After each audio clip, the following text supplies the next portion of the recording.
அவங்க உறுப்புகளை காட்டி தான் அவங்க வந்து பதவிக்கு வந்தாங்களா? அப்போ ஒரு மனிதன் வாழ்க்கையில முன்னேறுவது என்பதற்கு டிரெஸ் வந்து ஒரு பெரிய தடையே கிடையாது. இப்ப நான் பெண்களுக்கு என்ன ஆடை இஸ்லாம் சொல்லுதுங்கிறனோ அந்த ஆடையை தான் நானே அணிஞ்சிருக்கிறேன். நான் அணிஞ்சிருக்கிற ஆடை இருக்குது, எனக்கு இவ்வளவுதான் கைக்கு தெரியுது, போதும் உங்களுக்கு போதும். ஆம்பளை அவ்வளவுதான் அணிஞ்சுக்கிட்டு இருக்கிறோம். அப்ப ஆண்களை விட குறைவாக பெண்கள் இன்னைக்கு வந்து ஆடை அணிஞ்சுக்கிட்டு இருக்கிறாங்க. வந்திருக்கிற எல்லாருமே அப்படிதான் அணிஞ்சிருக்கிறீங்க, எல்லாருமே குறைவா தான் அணிஞ்சுக்கிட்டு இருக்கீங்க, கரெக்டா தான் அணிஞ்சுக்கிட்டு இருக்கீங்க. பெண்கள் என்ன பண்றாங்க, வேண்டுமென்றே சில பெண்கள் வந்து இங்க இவ்வளவு வரைக்கும் அணிகிறாங்க. இவ்வளவு வரைக்கும் அணிஞ்சுக்கிட்டு ஒரு ஆம்பளை போற மாதிரி இல்ல. யாரு போவான், அந்த வேலைக்காக அணிவான். வேலை வசதிக்காக வேண்டிய மூட தூக்குறவன், கடின வேலை செய்யக்கூடியவன் வேண்டுமானால் அந்த வேலை செய்யும் போது மட்டும் இந்த அரட்டை ஆயிரம் போட்டு வேலை செய்வான். இந்த அரட்டை ஆயிரம் மினி கவுன்ன்ற பேர்ல இது பண்றாங்களா, எதுக்காக பண்றாங்க யோசிச்சு பாருங்க. இதுல இதான் முன்னேற்றமா? இதனால எவ்வளவு பேருடைய உள்ளங்கள்ல தேவையற்ற ஒரு எண்ணங்களும் சபலங்களும் ஏற்படுது. இதனால அவங்களுடைய கற்புக்கும் உயிருக்கும் கூட சில நேரங்கள்ல வந்து ஆபத்து ஏற்பட்டு போயிடுறதெல்லாம் பாக்குறோம். அப்ப இது வேணும்னு செய்யறாங்க. அதே மாதிரி எடுத்துக்கிறங்க, இப்ப சேலை அணிகிறாங்கன்னு வைங்களேன். சேலை அணியும் பொழுது அது நம்ம நாட்டுடைய கலாச்சாரம் நினைக்கிறோம். அது ஒரு இடைப்பகுதி, எதுக்கு கரெக்டா தனியா தெரிகிற மாதிரி எதுக்கு நம்ம பண்ணணும்? சிரிச்சு பாருங்க, தானே பண்றாங்க. இது தெரிஞ்சதுனால கூடுதலான ஒரு முன்னேற்றமும் இந்த பகுதியெல்லாம் இடைவெளி தெரியாட்டி முன்னேற்றத்துக்கு முட்டுக்கட்டைன்னு சொல்ல முடியுமா? அப்ப ஆடைக்கு இதுக்கு சம்பந்தமே இல்லை. நீங்க சாதாரணமா நீங்க பாத்துக்கலாம்ங்க. ஒரு ஆண் மகனுடைய இந்த தொப்புள் பகுதியை க்ளோஸ்அப்ல காட்டி சினிமாவுல காட்டி பொம்பளையில கூப்பிடுறானா? பொம்பளையிட தான் காட்டுறான். எதுக்கு, என்ன விளங்குது அதுல இருந்து? அதுதான் வந்து ஆண்களை இருக்குன்னு கரெக்டா கண்டுபிடிச்ச சினிமாக்காரன் கண்டுபிடிச்சு வச்சுக்கிறான். அதுக்காக தனியா க்ளோஸ்அப்ல காட்டி ஒரு மாதிரி அந்த மாதிரி காட்டினா, அந்த மாதிரி ஒரு டான்ஸ் இருந்தா தான் சினிமா ஓடும். அந்த அளவுக்கு ஆகி விட்டான். ஆம்பளை அந்த மாதிரி எல்லாம் காட்டுறான்னு காட்டுறது இல்ல. அடல்ட்ஸ் ஒன்லின்னு சினிமா படம் காட்டுறான, இந்த அடல்ட்ஸ் ஒன்லியில வந்து ஆம்பளைய வந்து ஒரு மாதிரியா நிர்வாணமா போட்டுக்கிட்டு பொம்பளையில கூப்பிடுறானா? கூப்பிட்டா பொம்பளைய போவாங்க, போறது கிடையாது. இவனை கூப்பிட்டா என்ன செய்யறான், உடனே போற ரெடியா இருக்கான், போஸ்டரை பார்த்துன்னு ஓடி போயிடறான். உள்ள கிழவன் எல்லாம் போறான். 90 வயசு வரைக்கும் அந்த மாதிரி விதிவிலக்கு இல்ல. எதுக்கு இதை சொல்றேன்னா, நான் விகார விரசத்துக்காக சொல்லல. இந்த விஷயத்தை இப்படி சொன்னாதான் விளங்குங்கிறதுக்காக தான் சொல்றேன். இது விரசமா நீங்க நினைச்சுக்கிற கூடாது. அது மாதிரியானது நமக்கு அனுமதிக்கப்பட்டது கிடையாது. இதை வந்து தெளிவா விளங்குறதுக்காக வேண்டி என்ன செய்யறேன், இது யதார்த்தத்துல இருக்குதா இல்லையா, நான் சொல்லக்கூடிய நிலைமை இருக்குதா இல்லையா? அப்ப இஸ்லாம் சொல்லக்கூடியது வந்து நீங்க சொல்ற மாதிரி ஒரு கருப்பு உடையோ வெள்ளை உடையெல்லாம் கிடையாது. இப்ப லேட்டஸ்டா அந்த சுடிதார் அணிகிறாங்க பாருங்க, அழகான ஆடை சுடிதார் அணிகிறாங்களே, அது வந்து கரெக்டா கைதான் தெரியுது, முகம் தான் தெரியுது, உடம்பெல்லாம் நல்லா மறைச்சிருக்கிறாங்க, இடைப்பகுதியெல்லாம் ஒண்ணும் தெரியல. இது ஒரு அழகான ஒரு, இது கூட இஸ்லாமிய ஆடை தான். இது வந்து நீங்க குறிப்பிட்ட ஒரு வகையான ஆடை நீங்க நினைச்சுக்கிட்டு இருக்கிறீங்க. இஸ்லாம் அப்படிலாம் சொல்லல. எந்த வகையான ஆடையா வேண்டாலும் இருக்கட்டும், நீங்க வந்து தேவையற்ற பகுதியில திறந்து காட்டுற மாதிரி ஆடை அணியாதீங்க. உங்க சேலை மூலமாகவே அது மாதிரி அணிந்து கொள்ள முடிந்தால் முழுமையை அணிஞ்சுக்கிட்டு போங்க. உங்களுடைய கன பரிமாணங்கள் தெரியக்கூடாது, இடைவெளிகள் தெரியக்கூடாது, உடம்புடைய நிறத்தை வெளிப்படுத்தி காட்டக்கூடிய அளவுக்கு மெல்லியதாக அந்த ஆடை இருக்கக்கூடாது. நிறத்தை மட்டும் காட்டும். ஆடை அணிஞ்சிருப்பாங்க, ஆடை அணிஞ்சாலும் ஆடை அணிஞ்சு பயன் இருக்காது. அந்த மாதிரியான ஒரு அம்சம் எந்த அளவுக்கு நான் இவனுக்குங்க, பெண்கள் அணிகிற அந்த ஜாக்கெட்டுக்குள்ள அணிகிற அந்த பிரேசியருடைய நாடா தெரிஞ்சு அதை பார்த்துட்டு ஒரு மாதிரியா பார்ப்பான். அங்க பாருமா கண்ணை காட்டுவான், வேற ஒண்ணு தெரியும். போக்க சொல்றேன், அது கூட இவனுக்கு ஒரு ஒரு காம உணர்வு தூண்டுதுங்கிறத நீங்க மறுக்கவே முடியாது. யதார்த்தத்தை நான் சொல்லிட்டு இருக்கிறேன். அப்படிப்பட்ட ஒரு உலகத்துல வந்து இது மாதிரி நீங்க ஆடைகளை வந்து ரொம்ப கண்ணா பின்னா அணிஞ்சுக்கிட்டு போறதுனால ஓடுற ரயில்ல கற்பழிக்கிறேங்கிறான். கற்பழிக்கிறதுக்கு அவன் மட்டும் தான் காரணம் நினைக்கிறீங்களா? அதுக்கு தூண்டுகிற மாதிரி நம்ம பெண்கள் இருந்தது காரணம் இல்லையா? அவன் குற்றவாளிங்கிற விஷயம் வேற. ட்ரெயின்ல போயிட்டு இருக்கையில அந்த மாதிரி செய்யறாங்க, அதுக்கு என்ன காரணம்? தூண்டும் விதத்தில் நம்ம இருக்கிறது ஒரு காரணம் இல்லையா? இதுதான் நிறைய இடங்கள்ல காரணமா இருக்குது. அதனால வந்து இந்த ஆடையை வந்து இந்த மாதிரி அணிந்து கொள்வது இருக்குது. அதாவது சுருக்கமா சொல்ல போனா, இப்ப நான் அணிந்திருக்கக்கூடிய இந்த இவர் அணிந்திருக்கக்கூடிய மாதிரியான ஆடை அவ்வளவுதான். இதுல வந்து கூடுதலாக இந்த கூந்தல் இருக்கு பாருங்க, அதுவும் இந்த ஆண்மகனுக்கு ரொம்ப கூடுதலான முகத்தை தூண்டக்கூடியது. கவிதைகள்லாம் எடுத்து அதுதான் ரொம்ப வர்ணிப்பான். புலவர்கள் எடுத்து பாத்தீங்கன்னா வர்ணனையிலே கூடுதல் வர்ணனை எதுக்குத்தான், அதுக்குத்தான். அந்த கூந்தல் பெண்கள் அந்த கூந்தல் அழகா இருக்கணும், பெருசு அதுக்காகத்தான் பண்றாங்க. அதுகளை பார்க்கும்போது ஒருத்தன் மோகிப்பாங்கிறதுனால அந்த தலையையும் நீங்க மறைச்சிக்கிறீங்க, ஒரு துண்டை வச்சு கட்டிக்கலாம். அப்படி அழகான முறையில ஒரு ஆடை அணிஞ்சுக்கிட்டீங்க போனா நீங்க என்ன வேலை உங்களுக்கு செய்ய முடியாது, என்ன இயங்க முடியாது, வாழ்க்கையில எந்த முன்னேற்றத்துக்கு தடையா இருக்கும். இதுல வந்து ஒரு இதுல என்ன வகையில உரிமை பறிக்கப்பட்டு போச்சு நம்ம என்ன செய்யணும் சிந்திச்சு பார்த்தோம்னா இது ஒரு நல்லதுதான். இது மாதிரி எல்லாரும் அணிஞ்சிட்டாங்கன்னு சொல்ல இப்ப பாருங்க, இஸ்லாம் என்ற பெயர்ல இது சொல்லும் போதுதான் வெறுக்கிறாங்க. நாகரிகங்கிற பேர்ல சுடிதார் வருது, யாரும் வெறுக்கல. பாருங்களேன், இஸ்லாத்தின் பெயரால சொன்னா அது வெறுப்ப கடுப்பாக பாக்குறாங்க. இந்த சுடிதாருங்கிற ஆடை வந்து இதே மாதிரியான ஆடை தானே, சேலையை எரிஞ்சிட்டு ஃபேன்சி ஃபேஷன் சொல்லி வரும் பொழுது அதை என்ன செய்யறாங்க, எல்லாரும் வரவேற்கிறாங்க. அப்ப இஸ்லாம் சொல்லுதுங்கிறதுனாலதான் அதை வந்து சில பேருக்கு பிடிக்கலையே தவிர அது சரியானதுதான் என்பதை ஒவ்வொரு பெண்களுமே அவங்க மனசாட்சிப்படியே வழங்குறாங்க. அதனால அதுக்கு மாறிக்கிட்டு இருக்கிறாங்க. இன்னும் சொல்ல போனா அந்த சேலை என்பது அன்னைக்கு நாகர்கோயில்ல ஒரு நிகழ்ச்சி நடத்தணும். அதுல ஒரு பெண்ணுரிமை இயக்கத்தினுடைய அவங்க தலைவி ஒருத்தவங்க கலந்துக்கிட்டாங்க. அவங்க சொல்றாங்க, உலகத்திலேயே மகா செக்ஸியான ஆடை வந்து நம்ம நாட்டில் அணிகிற வந்து சாரி தான், சேலை தான். இந்த மாதிரியான ஒரு செக்ஸை தூண்டக்கூடிய விதத்துல உள்ள ஒரு ஆடை வந்து வேற எதுவுமே கிடையாது அப்படின்னு மேலை நாட்டவர்களே சொல்றாங்க. அப்படிப்பட்ட ஒரு ஆடையை வந்து நம்ம கலாச்சாரம் நினைச்சுக்கிட்டு இருக்கோம். மேலை நாட்டுல வந்து இந்த மாதிரி எல்லாம் கிடையாதுங்க. அவங்க இந்த கால் பகுதியை வேண்டாம் கொஞ்சம் கூட தூக்குன மாதிரி காட்டுவாங்களே தவிர இந்த எடை பகுதியில எல்லாம் இல்ல, லூசா தான் அவங்களுடைய ஆடைகள்லாம் இருக்கும். அங்க உள்ள பெண்களுடைய ஆடைகள் எல்லாமே வந்து லூசா தான் இருக்கும். இறுக்கமா இருக்கும் பொழுதுதானே இவனுடைய பார்வை ஒரு மாதிரியா போகுது. அதெல்லாம் அனுசரிச்சு தான் இந்த மாதிரி ஆடைகளை வந்து தவிர்த்துக்கிறது நல்லது, உங்களுடைய கண்ணியத்துக்கு நல்லது, ஆண்களுடைய மனசு கெட்டு போகாம இருக்கிறதுக்கு நல்லதுன்னு இஸ்லாம் சொல்றது. இதுல வந்து உரிமை பறிக்கிற விஷயம் ஒன்றும் கிடையாது, உடற்கூறு சம்பந்தப்பட்ட விஷயம். எங்க தொழிற்சாலையில சரஸ்வதி பூஜை போயிட்டோம். அதுக்கு வாழைப்பழம் வந்து அவனுக்கு பிரசாதமா வச்சு போயிட்டோம். அப்போ எங்க செக்ஷன்ல முஸ்லீம் தோழர்கள் இருந்தாங்க. எனக்கு ரொம்ப வேண்டப்பட்ட ஒரு முஸ்லீம் பதில இருந்தாரு. எல்லாருக்கும் ஒரு பழம் கொடுப்போம், அவருக்கு ஒரு பழம் கொடுத்தேன். எங்க குரான்ல வந்து இன்னொரு மதத்து நைவேத்தியம் பண்ணி நாங்க எடுத்துக்க கூடாதுன்னு சொல்லியிருக்கு. அதனால அந்த வாழைப்பழம் எடுத்துக்க மாட்டேன். பலர் ரிக்வெஸ்ட் பண்ணி கூட அவர் எடுத்துக்கல. அது உண்மையா இல்லையா? அதாவது இதுக்கு விட சொல்றதுக்கு முன்னாடி ஒரு அடிப்படையை நான் சொல்லிக்கிறேன். நேரடா இல்லாட்டி நீங்க விகாரமா எடுத்துக்குவீங்க.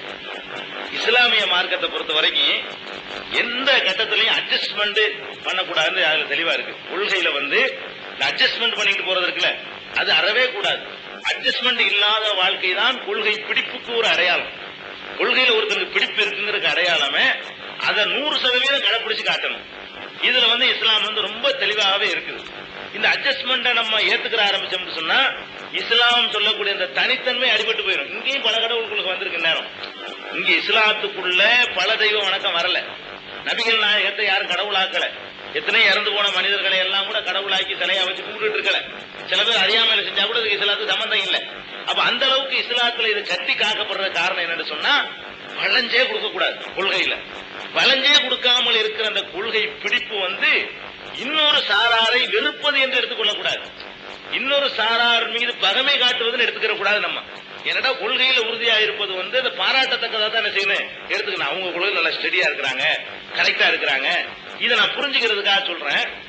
ஒரு முஸ்லீம் அல்லாத ஒரு சகோதரர் இருக்கு. அவர் வந்து சாராயம் வாங்கி குடிக்கிறாரு வச்சுக்கிடுவோம். என்னை வந்து குடிக்க சொல்றாரு. அவருடைய நட்புக்காக வேண்டி நான் குடிச்சேன்னு சொன்னா நான் ஒரு கொள்கை உள்ளவன் என்ன ஏத்துக்க முடியுமா? அந்த இடத்துல நான் என்ன செய்யறேன்? நட்பு தனிப்பா இது எனக்கு சரி வராது. இதை வந்து நான் அருந்தக்கூடாது என்று என்னுடைய மார்க்கத்தில் தடை செய்யப்பட்டிருக்கு. இதை நான் அருந்துவதனால் என்னுடைய சுய உணர்வு வந்து மழுங்கி போயிடும். நான் வந்து ஒரு கெட்டவனாக மாறி போயிருவேன். நான் நல்லவனா இருக்க விரும்புறேன் அப்படின்னு சொல்லுவதனால ஒரு நட்பு கூட பார்க்காம நான் ஃப்ரெண்ட்லியா கம்பெனி கொடுக்க மாட்டேங்கிறான். இவெல்லாம் ஒரு மனுஷனான்னு நினைக்க கூடாது. கரெக்ட், நீ சரி கரெக்ட். உன்னுடைய கொள்கையில நீ என்ன செய்யற? உறுதியா இருக்கிற அப்படின்னு சொல்லி நினைக்கிறது இருக்க. இது கரெக்டான அணுகுமுறை. அதே அடிப்படையில தான் இஸ்லாம் என்ன சொல்லுதுன்னா ஓரிரை கொள்கை, ஒரு கடவுள் தான் என்பதை பாதிக்கக்கூடிய எல்லா வாசலும் இஸ்லாம் அடைக்க சொல்லிச்சு. ஒரு கடவுள் தான் இஸ்லாத்துல. அதுக்கு பாதகமா வர்ற எத்தனை வாசல் இருக்கோ அத்தனை வாசலும் இழுத்து பூட்டி கொடு. அப்பதான் ஓரிரை கொள்கையில நீ உறுதியா இருக்க முடியும். அப்படிங்கறதுனால இஸ்லாம் என்ன சொல்லுதுன்னா உயிரோட உள்ளவர்களை வணங்காதே, இறந்தவர்களை வணங்காதே, உயிரற்றவைகளை வணங்காதே, சக்தி உள்ளவைகள் கருதப்படக்கூடிய காற்று கதிரவன் எதையுமே வணங்காதே, ஏக பரம்பொருளாய் அல்லாஹ் மட்டும் வணங்கு, மற்றவர்களுக்கு வணங்கி அதற்கு அவர்கள் பிரசாதமாக படையல் செய்தார்களே ஆனால் அதை கூட நீ தீண்டாதே அப்படின்னு இஸ்லாம் சொல்லுது. அதன் மூலமா எனக்கு என்ன ஏற்படும் கேட்டா அந்த மாதிரியான வழிபாட்டிற்கு நான் போகாம அப்பதான் இருப்பேன். இப்ப நீங்க இந்த பிரசாதம் பண்ணிட்டு கொண்டாந்து எனக்கு தந்ததை நான் சாப்பிட்டேன்னு சொன்னா எனக்கு அதனுடைய தீமையுடைய தீவிரம் எனக்கு தெரியாது. நாளைக்கு என்ன செய்வேன்? நம்மளும் அதை பண்ணுவோமே. அப்படி கடைசியில் என்னவாயிரும்? என்னிடத்திலும் அந்த மாதிரியான பல தெய்வ அம்சம் வந்து குடிக்கொண்டு போயிடும். ஒரு கொள்கையில இருந்து ஒருத்தன் மாறுறது சடனாவெல்லாம் மாற மாட்டான். ஸ்டெப் பை ஸ்டெப்பா தான் மாறுவான். ஒரு படிப்படியா தான் மாறுவான். கொஞ்சம் கொஞ்சமா தான் மாறுவான். முதல்ல என்ன செய்வான்? அதுல லேசா ஜீரணிக்க ஆரம்பிச்சுக்குவான். இப்ப ஒரு சாராய கடை திறக்கிறான்னு வைங்களேன். கோயிலுக்கு பக்கத்துல சாராய கடை திறக்கிறான். திறந்த அன்னைக்கு கடுமையான எதிர்ப்பா இருக்கும். கூச்சல் போடுவோம், நம்ம ஆளுகளை கூச்சல் போடுவோம் எல்லாரும் சேர்ந்துக்கிட்டு. ஒரு மாசம் ஆச்சுன்னு வைங்களேன், பாதி பேரு ஒதுங்கிடுவான். நமக்கு என்னடா அவன் வியாபாரம் பண்றான்னு. இன்னும் கொஞ்ச நாள் போட்டுமே ஒரு 75 பேர் அதை கண்டுக்கிறவே மாட்டான். இன்னும் கொஞ்ச நாள் போட்டு பழகிருச்சுன்னா என்ன செய்வோம், அப்புறம் என்ன செய்வான், அப்படி எட்டி பார்க்க ஆரம்பிப்பான் 10 பேர் போய். அப்புறம் என்ன செய்வான், உள்ள போய் அங்க விக்கிற அந்த கறி இதெல்லாம் போட்டு காரமா போட்டு வச்சிருப்பான்ல, அதை மட்டும் வாங்கிட்டு வருவோம் 10 பேர் போவான். அதுக்கப்புறம் பாட்டில வாங்குவான், அப்புறம் குடிக்க ஆரம்பிச்சிருவான். அப்ப இந்த மாதிரி படிப்படியாக போய் விழுந்துடக்கூடாதுங்கிறதுக்காக வேண்டி அல்லாஹ் ஒரு கடவுளை தவிர வேற எதற்கு பூஜை செய்யப்பட்டாலும் அதை சாப்பிடக்கூடாது. ஏன்னு கேட்டா பூஜை செய்யப்பட்ட உடனே கடவுளுடைய அம்சம் அதுல வந்துருச்சு நம்புறோம். அதான் எனக்கு அர்த்தம். சாதாரண வாழைப்பழத்தினுடைய மதிப்பை பிரசாதமாக தர்ற வாழைப்பழத்துக்கு நீ கொடுப்பீங்களா? ரெண்டுக்கு வித்தியாசம் இருக்கு. சாதாரண வாழைப்பழம்னா அது வாழைப்பழமாக மட்டும் கருதப்படும். அதுக்கு எக்ஸ்ட்ரா அதுக்கு ஒரு தனி சக்தியோ பவரோ மகிமையோ புனிதமோ இருப்பதாக யாருமே கருத மாட்டோம். இந்த வாழைப்பழத்துக்கு என்னவாயிடுச்சுன்னா அதுல பவர் ஏத்தி கொடுக்குறீங்க, நீங்க அப்படி நம்புறீங்க. அதுல என்னமோ நாங்க அந்த பூஜையை செய்வதனால பவர் ஏறிடுச்சு அதுல அப்படின்னு நினைக்கிறீங்க. அது பவர் ஏறினதாக நீங்கள் நினைப்பதை நானே ஒத்துக்கிட்டேன்னு சொன்னா நான் அப்ப அந்த என் கொள்கையை நான் விட்டுட்டேன்னு அர்த்தம். அதனால ஒவ்வொருவரும் ஒரு கொள்கையில பிடிப்பாயிருங்க அப்படிங்கிறதுக்காக இஸ்லாம் நீங்க சும்மா பழம் கொடுத்தாங்க சாப்பிட்டு இருப்பாரு. நீங்க அந்த பவர் ஏத்தாத பழத்தை சாதாரண பழமா கொடுத்திருந்தீங்கன்னா அதை சாப்பிட்டு இருப்பாரு. சாப்பிடணும், மறுக்கவே கூடாது. பவர் ஏத்தி தர்றேன்னு சொல்லும் பொழுது அது பொய். நீங்க பவர் எல்லாம் ஏத்தல, சாதாரண வாழைப்பழம்னு சொல்லுங்க, நான் சாப்பிடுறது. நீங்க சொல்லாம கூட வாழைப்பழம் கொண்டு கொடுத்தா சாப்பிட்டு இருப்பாரு. நீங்க என்ன செய்யறீங்கன்னா அதுக்கு கை கட்டி இப்படி வாங்கணும், அதுக்கு ஒரு புனிதம் இருக்குது. ஒரு வாழைப்பழத்தை 12 பேர் பிச்சு பிச்சு சாப்பிடுவோம்.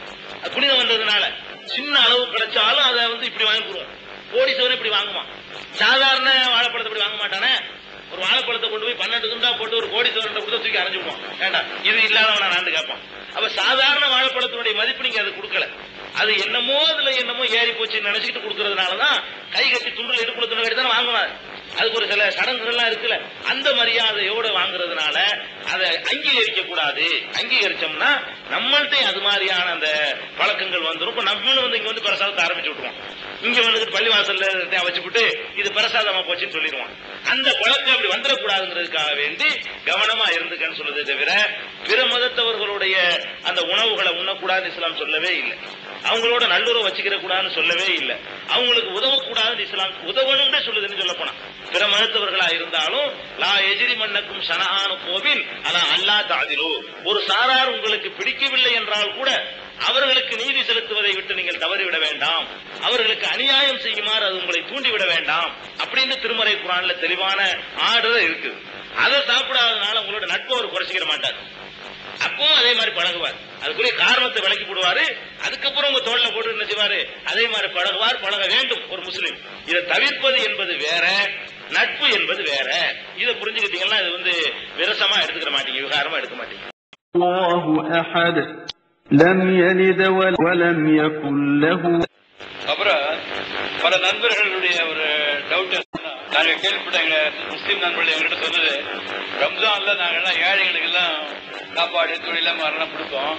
ஆனா முஸ்லீம் ஏழைகளுக்கு தான் கொடுப்போம், மற்ற ஜாதி ஏழைகளுக்கு நாங்க வர வச்சு கொடுக்கறது இல்ல அப்படின்னு சொன்னார். அது நல்ல பிரின்சிபலா? அது மற்ற ஜாதி ஏழைகளை கூப்பிட்டு கொடுக்கத்தான் அது விரோதமா இருக்குமா? அழகான கேள்வி. அந்த நண்பர் தவறா சொல்லியிருக்காரு. இஸ்லாம் என்ன சொல்றதுன்னு கேட்டா திருமறை குர்ஆன்ல இருக்குது, லா யன்ஹாகுமுல்லாஹு அனில்லதீன லம் யுகாத்திலூக்கும் வலம் யுக்ரிஜூக்கும் அன் தியாரிக்கும் அன் தபர்ரு வ துக்ஸிது இலைஹிம் இன்னல்லாஹ யுஹிப்புல் முக்ஸிதீன். இந்த வசனத்துக்கு என்ன பொருள்னு கேட்டா, உங்கள நபிகள் நாயகம் காலத்துல உள்ள மக்களை பார்த்து இந்த குர்ஆன் வசனம் பேசுது. அவங்கள ஊரை விட்டு ஒரு சாரார் விரட்டினாங்க, மக்காவுல இருந்து விரட்டி அடிச்சுட்டாங்க. நபி தோழர்களை சொத்து சுகத்தெல்லாம் பறிச்சுக்கிட்டு அடிச்சுட்டாங்க. அதை பத்தி சொல்லும் பொழுது உங்களை ஊரை விட்டு விரட்டி உங்க சொத்து சுகத்துகள் எல்லாம் பறிச்சுக்கிட்டாங்களே, அவர்களை தவிர மற்ற பிரசமய மக்களுக்கு நீங்கள் உதவி செய்வதையும்